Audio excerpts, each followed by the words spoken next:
espiritual e física. O dono de tudo isso que existe é Cristo. A Bíblia diz que nele foram criadas todas as coisas. Ele é quem tem todas as coisas na sua mão. Deus não está no céu, o céu está em Deus. Deus é maior do que o céu, porque Ele criou o céu. A Bíblia diz no Salmo 113, versículo 6, que o Senhor inclina para baixo para olhar o que está acontecendo no céu. Todas as coisas foram criadas nele e para Ele. Então, nós reinaremos com Cristo por 1000 anos no reinado milenar. Isso é simbolizado na Bíblia pela festa das cabanas, a festa dos tabernáculos, que Israel comemora 7 dias. Eu não sei se você sabe, mas essa é uma festa de peregrinação. Eles têm várias festas, mas a Páscoa, Pentecoste e Cabana são as 3 de peregrinações. Assim como o povo sai da sua casa e comemora essa festa por 7 dias, no governo de Cristo, todos sairão de todas as partes do mundo para ir a Jerusalém adorar Jesus. Porque nesse tempo Ele terá aniquilado o anticristo e todas as nações ímpias e aqueles que não se converteram. A Bíblia diz, Zacarias, o profeta de Zacarias, diz que aquele que não subia a Jerusalém para adorar o Senhor na festa das cabanas será eliminado, né? E nós não precisaremos viajar de avião, de carro, porque nós teremos um corpo incorruptível, ou seja, não limitado à matéria. A Bíblia diz, assim como Ele é, nós também seremos. Glória a Deus. Essa é a bem-aventurança daqueles que têm parte na primeira ressurreição. A morte e a separação não terá poder sobre nós, e nós reinaremos com Cristo por 1000 anos no seu governo. Seremos sacerdotes, né? Governo perfeito, justo. A Bíblia diz que o governo de Jesus é tão justo que os animais ferozes vão se tornar mansos. Disse que o leão vai comer palha junto com o boi, que a ursa vai pastar junto com uma vaca, que uma criança de peito pode brincar com a cobra na sua morada e ela não vai ferir a criança, porque Jesus vai colocar as coisas de volta no seu devido lugar, como tem que ser, como é a vontade de Deus. Só Jesus pode fazer isso, né? A 6ª bem-aventurança desse livro, Apocalipse, capítulo de número 22.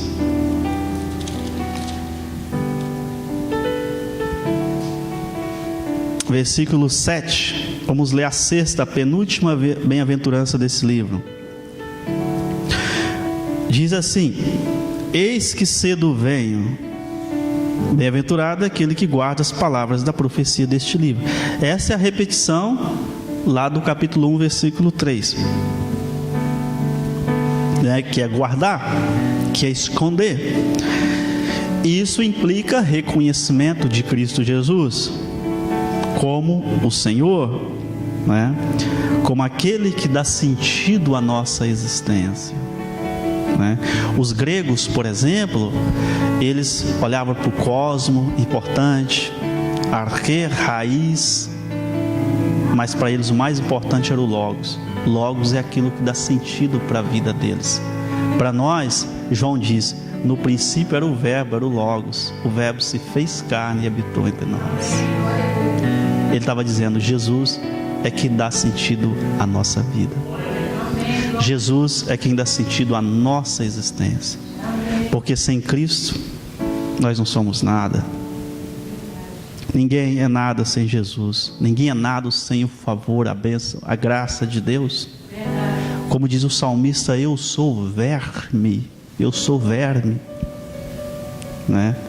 Cristo é quem dá sentido à nossa existência. O homem não é nada. Ele pode ter muito. Não há diferença do milionário com o pobre, o mendigo. Quando morre, vai todos para o mesmo lugar.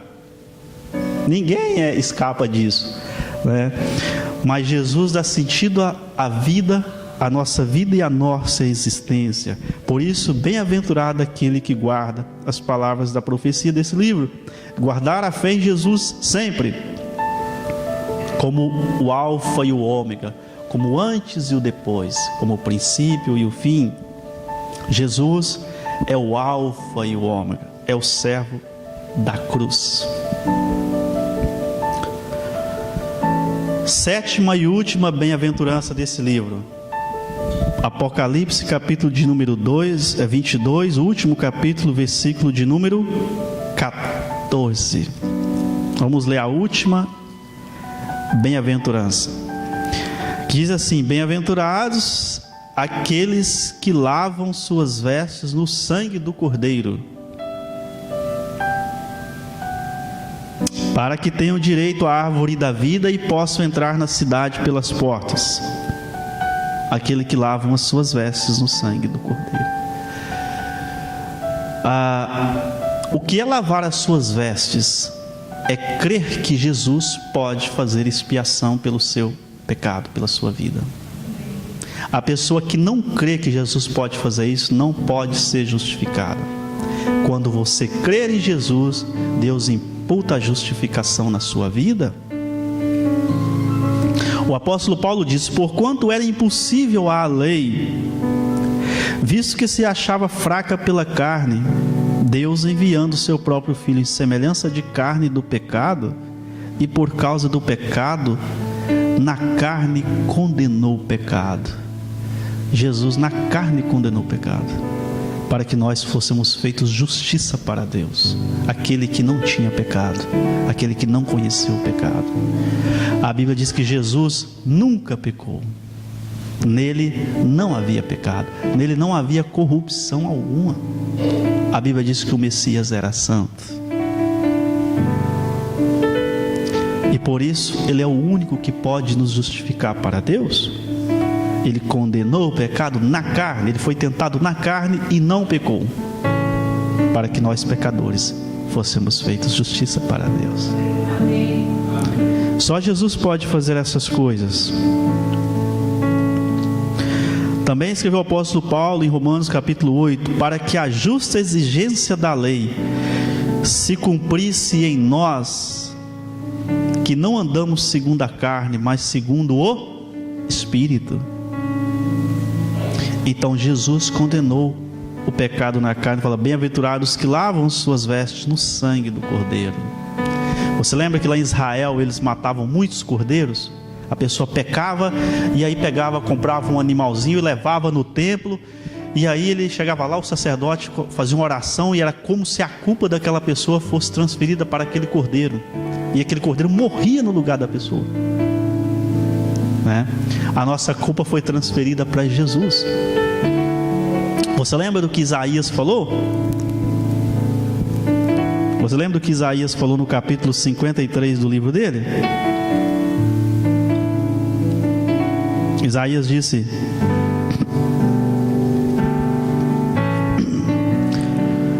ele fala verdadeiramente, versículo 2: foi crescendo como renovo perante ele, e como raiz que sai de uma terra seca. Não tinha formosura nem beleza, e quando olhávamos para ele, nenhuma beleza víamos para que o desejássemos. Porque a Bíblia dizia que Jesus vinha pobre, humilde, montado num jumento. Ele era desprezado e rejeitado dos homens, homens de dores, experimentado nos sofrimentos, e como que de quem os homens escondiam o rosto. Era desprezado e não fizemos dele caso algum. Ele estava falando de Israel, né? Verdadeiramente ele tomou sobre si as nossas enfermidades e carregou com as nossas dores, e nós o reputávamos por aflito, ferido de Deus e oprimido. Mas ele foi ferido por causa das nossas transgressões, esmagado por causa das nossas iniquidades. O castigo que nos traz a paz estava sobre ele. A gente só tem paz porque Jesus sofreu, foi castigado. Ele foi esse cordeiro, ele foi a oferta de pecado para a nossa salvação. Por causa de nossas iniquidades, todos nós andávamos desgarrados como ovelhas, cada um se desviava pelo seu caminho, mas o Senhor fez cair sobre ele a iniquidade de todos nós. Naquela época a pessoa levava um cordeiro no templo, o sacerdote sacrificava pelo pecado da pessoa. O sacerdote fazia uma expiação uma vez por ano por toda a nação de Israel, inclusive para ele, porque ele também era pecador. Mas Jesus fez um sacrifício só que nunca mais precisa se repetir. Não é por causa dele, por causa da humanidade inteira, porque ele é o Cordeiro de Deus. E não aquele que cobriu o pecado, ele tira o pecado do mundo. Ele foi oprimido e afligido, mas não abriu a boca, como um cordeiro que é levado ao matadouro, e como a ovelha que é muda perante os seus tosqueadores, assim ele não abriu a sua boca. Pela opressão e pelo juízo foi arrebatado. E quem dentre os que da sua geração considerou que ele fora cortado da terra dos viventes, ferido por causa da transgressão do meu povo? E deram-lhe a sepultura com os ímpios, e com o rico foi na sua morte, embora nunca tivesse cometido injustiça, nem houvesse engano na sua boca. Jesus era santo. Então, o que diz a palavra, a sétima e última bem-aventurança: bem-aventurado é aquele que lava as suas vestes no sangue do Cordeiro. É só crendo em Jesus mesmo para ser bem-aventurado. Não tem outro caminho. Não há nada que você faça, não há nada que você pense, não é coisa que subiu a nossa imaginação. A única coisa que você pode fazer é crer. Paulo disse assim: pois aquele que confessar com os seus lábios e crer com o seu coração que Jesus Cristo é o Senhor será salvo. Só isso. O homem quer a justiça própria, buscar a salvação pelas suas próprias mãos, mas isso é impossível. E na sua carne, o seu sangue condenou o pecado, porque levou a iniquidade de todos nós, né? Nós estamos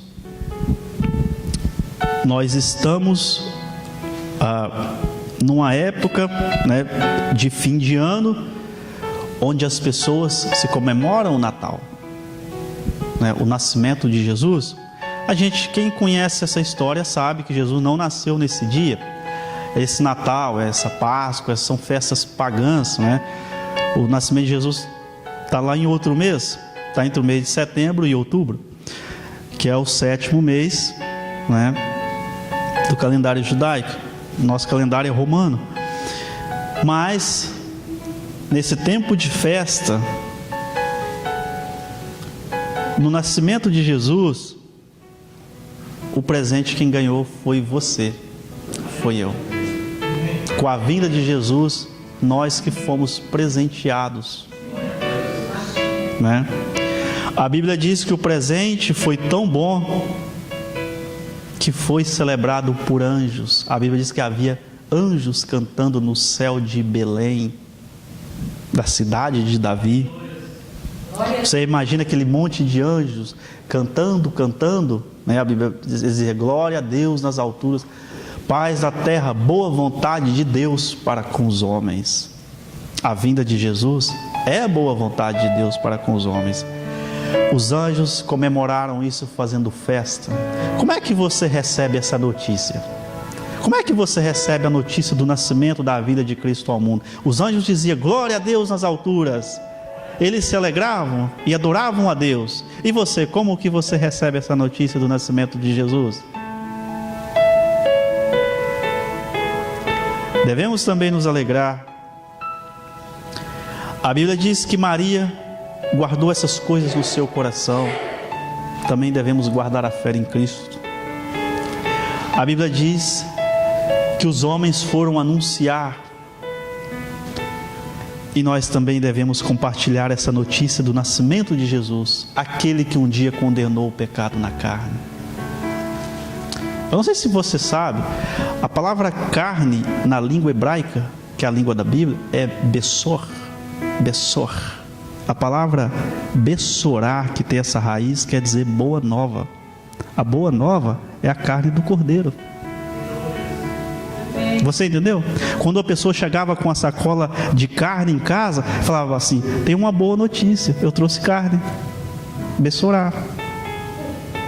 A carne de Jesus. Ele falou: quem não come da minha carne, não bebe do meu sangue, não tem vida eterna. O Cordeiro de Deus que tira o pecado do mundo, foi Ele quem condenou o pecado na carne, para que nós fôssemos justificados para o eterno. Sua presença nos traz alegria e paz. Por Jesus Cristo temos paz com Deus. Ele é a esperança que nunca morre, disse Paulo em Colossenses capítulo 1, versículo 27. E com essa atitude, o Eterno mostrou o seu amor por nós. Quem crê nele, somente nele, nunca mais precisa temer. Você não precisa temer nunca mais, porque Jesus veio. A boa notícia é que o Cordeiro veio. Amém. Ele condenou o nosso pecado na sua própria carne, para que nós fôssemos feitos justiças para o Eterno. Então essas são as 7 bem-aventuranças desse livro, né?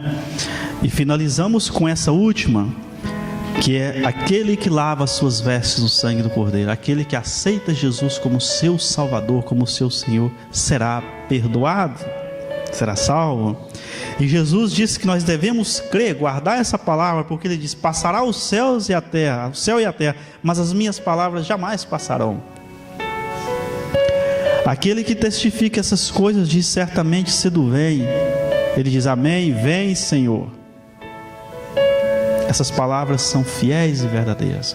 Como eles diziam cantando lá: justos e verdadeiros são os seus caminhos, ó Rei dos Reis. Como que você recebe a notícia do Messias, do nascimento de Jesus? É com muita alegria no seu coração? Ou você que crer em Jesus somente vai viver triste, abatido a vida inteira? Paulo fala: porque eu tudo estou instruído. O apóstolo Paulo disse: em tudo estou instruído. Se vier a alegria eu estou preparado, mas se vier a tempestade eu também estou instruído. Nada derruba a minha fé em Jesus Cristo. Não há nada que derruba a minha fé. Em tudo estou preparado.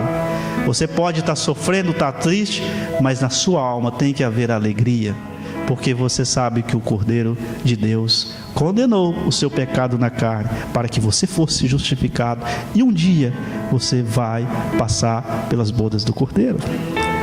Essas são as 7 bem-aventuranças desse livro. Amém, irmãos? Eu vou ficar por aqui.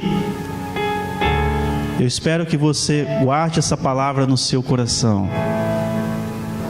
É muito importante. Você quer ser bem-aventurado? Lembra do que eu falei no início? Aquele que lê, que ouve, que guarda, né? Aquele que lava as suas vestes no sangue do Cordeiro, para que tenha direito à árvore da vida, a árvore que dá fruto uma vez por mês, né? Você já viu uma árvore assim? Mas lá tem, na Cidade Santa, das 12 portas douradas. Essas são as 7 bem-aventuranças desse livro. É a palavra que eu deixo para você nessa noite. Essa é a palavra de Deus, e você precisa guardar isso no seu coração. Nós precisamos guardar, porque Jesus pode vir, pode nos chamar.